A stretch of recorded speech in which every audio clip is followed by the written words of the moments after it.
I'm about to say something deeply profound. Life is hard. I know.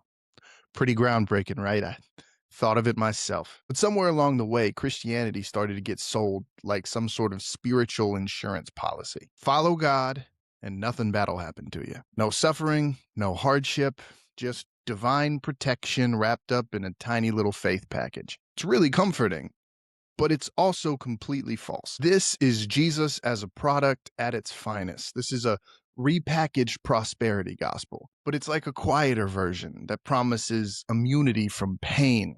I mean, you know the formula. If you have enough faith, if you pray hard enough, if you check all the right spiritual boxes, God will keep you safe. Except that's not the deal. At the end of the Sermon on the Mount, Jesus tells a story about two builders. One builds his house on the rock, the other builds his house on the sand. The rain comes down, the waters rise, the wind beats against the house, and the house that was built on sand collapses, while the house that was built on rock stands firm. But here's the key detail in the story. The storm comes either way. Whether you build the house on the rock, which is the teachings of Jesus, or you build your house on the sand, which is the teachings of this world, the storm comes and hits both houses. Jesus never promises no storm. He doesn't say, follow me and the storm will pass you by.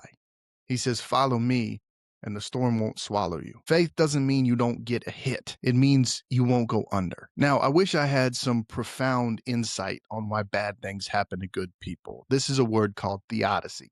Theodicy basically asks the question, why do bad things happen to good people? I wish I could wrap it up in some neat little theological formula, some 3 steps to solving suffering, but I don't.